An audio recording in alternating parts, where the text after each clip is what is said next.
विश्रांतीनंतर बातमीपत्रात पुन्हा एकदा आपलं स्वागत। आता पाहूयात पुढची बातमी।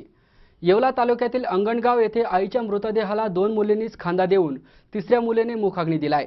या मुलींनी स्त्री पुरुष समानतेचा संदेशच येवल्यात दिलाय। मुलगा नसला म्हणून काय झाले, आम्हीच आईचे उत्तराधिकारी म्हणत या तीनही बहिणींपैकी 2 मुलींनी आईच्या तिरडीला खांदा दिला आणि एकीने मुखाग्नी।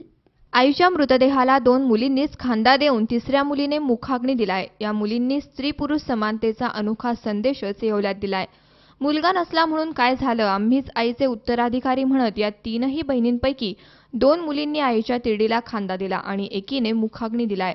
येवला तालुक्यात अंगणगाव येथे राहणाऱ्या शीतल किशोर भावसारच्या मातोश्री श्रीमती चित्राबाई पुरुषोत्तम भावसार यांचे निधन झाले। त्यांना 3 मुलीच असून मुलगा नाहीये।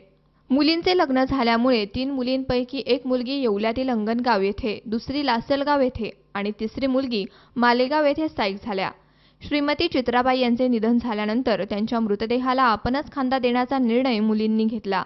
वास्तविक हिंदू धर्मात एखाद्याच्या मृतदेहाला पुरुषच खांदा देतात। स्मशानभूमीतही अपवादानेच महिला जातात, पण मुलींनी स्वतःच्या आईचे आम्हीच उत्तराधिकारी आहोत असे सांगत आईच्या मृतदेहाला खांदा दिला आणि एकीने मुखाग्नी देऊन स्त्री पुरुष समानतेचा अनोखा संदेश दिलाय। स्त्री पुरुष समानतेच्या नुसत्याच गप्पा मारल्या जातात। एकीकडे आईवडिलांना सांभाळता येत नाही म्हणून त्यांना वृद्धाश्रमात ठेवणारे अनेक जण आहेत, पण आईच्या तिरडीला खांदा देऊन या 3 भगिनींनी स्त्री पुरुष समानतेचा अनोखा संदेशच आपल्या कृतीतून दिलाय। प्रशांत कलंके, सी 24 तास, येवला।